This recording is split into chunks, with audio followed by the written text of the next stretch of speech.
খবর দিনভর নিয়ে আপনাদের সঙ্গে রয়েছে আমি সোনিয়া। আর এই বুলেটিনের শুরুতে নজর রাখতে হচ্ছে অবশ্যই নদিয়ার ঘটনার দিকে, কারণ নাবালিকাকে খুন করে পুঁতে দেওয়ার অভিযোগ, প্রেমিকের বিরুদ্ধে এই অভিযোগ উঠে আসছে। এই ঘটনা নদিয়ার ভীমপুর থানার আদাপোতা গ্রামের।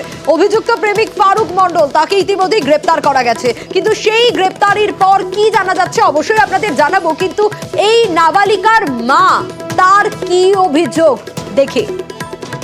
যে ছেলেটা তুলে নিয়ে এসেছে সেই ছেলেটা আমার মেয়ের ভালোবাসতে চাচ্ছিল, কিন্তু আমার মেয়ে ওই ছেলেটার ভালোবাসে না। আমার মেয়ের অন্য জায়গায় বিয়ে ঠিক হয়ে গেল।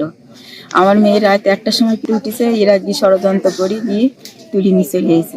যে ছেলেটা তুলে নিয়ে এসেছে সেই ছেলেটার কাছেই আমি ফোন করেছি, সেই ছেলেটা আমার ঠিকানা বলেনি, উল্টো করে গালাগালি দিয়েছে। কিন্তু ওই ছেলেটা মেরে ফেলে দিয়েছে, বুক খালি করেছে। কত কষ্ট করে আমি মানুষ করেছি, ছোট থেকে আমার স্বামী মারা গেছে, মা মারা গেছে, আমি কষ্ট করি ছেলেটাই মানুষ করেছি। কিন্তু যে মেরেছে, কিন্তু তার আমি ফাঁসি চাই।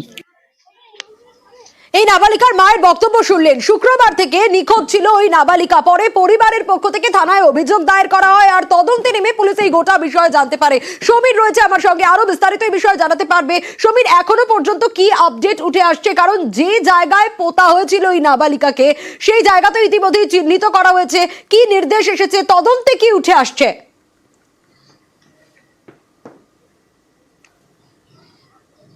দেখো, এখনো পর্যন্ত যেটা জানা গিয়েছে, অভিযুক্ত যুবককে পুলিশ গ্রেপ্তার করেছে এবং গ্রেপ্তার করার পর কিন্তু সেই যুবক পুলিশের কাছে স্বীকার করেছে যে ওই নাবালিকাকে একটি বিলের ধারে জঙ্গলের ভিতরে গর্ত করে পুঁতে রাখা আছে এবং সেই জায়গাটাকে চিহ্নিত করে ঘিরে রাখা হয়েছে। এবং আজকে ওই অভিযুক্ত যুবককে কৃষ্ণনগর জেলা আদালতে তোলা হয়েছে এবং 7 দিনের পুলিশ হেফাজতের আবেদন জানানো হয়েছে এবং আবেদনে যে যে পুলিশ হেফাজতে নিয়ে তাকে জিজ্ঞাসাবাদ করা হবে। এর পাশাপাশি ওই মৃতদেহ তুলে ময়নাতদন্তের জন্য পাঠানো হবে এবং এক্ষেত্রে কিন্তু ম্যাজিস্ট্রেটের একটা অনুমতির প্রয়োজন। আজকে আদালতে সেই দাবি জানানো হয়েছে এবং ম্যাজিস্ট্রেটের অনুমতি মিললেই ম্যাজিস্ট্রেটের উপস্থিতিতে সেই মৃতদেহ তুলে পোস্টমর্টমে পাঠানো হবে এবং তখনই জানা যাবে এখানে খুন বা অন্য কিছু হয়েছে কিনা। তবে মৃতের পরিবারের থেকে কিন্তু খুন এবং এর পাশাপাশি ধর্ষণের অভিযোগ দায়ের করা হয়েছে এবং অভিযোগের ভিত্তিতে কিন্তু ইতিমধ্যে অভিযুক্তকে গ্রেপ্তারও করেছে। তবে যেটা ঘটনাটা জানা গিয়েছে যে আদাপোতার এই নাবালিকার সাথে স্থানীয় পার্শ্ববর্তী গ্রাম নারায়ণপুরের যুবক ফারুক মন্ডলের একটা ভালোবাসার সম্পর্ক ছিল। ঠিক এই জায়গা থেকে অবশ্যই আসবো। সমীর, একটু সঙ্গে থাকো। অভিযুক্তের মা কি বলছেন এই বিষয়ে? তার কিছুই নাকি জানা নেই। দেখি। ও যে মনে মনে কি করেছে আমরা কি করে বলবো, আমরা জানিই নি। ও আমাদের সাথে কিচ্ছু বলে না, বারু ফোন ফোন করতে আমি দেখিনি। আপনার ছেলেকে তো পুলিশ গ্রেফতার করেছে। হ্যাঁ,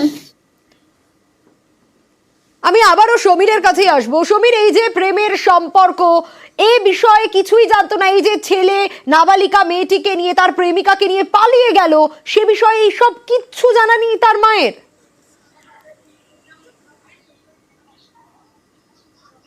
হ্যাঁ, একদমই তাই। অভিযুক্তর মা কিন্তু এমনই দাবি জানিয়েছেন। তবে পুলিশের পক্ষ থেকে যেটা জানতে পেরেছি, এই যুবক বাইরে কাজ করত এবং কয়েকদিন আগে বাড়ি এসেছে এবং এদের মধ্যে বেশ বছরখানেকের সম্পর্ক। তাই ইতিমধ্যেই এই যে নাবালিকা তার অন্যত্র বিয়ে ঠিক করেছিল পরিবার, এই যুবকের সাথে কিন্তু নাবালিকার পরিবার বিয়েতে রাজি ছিল না।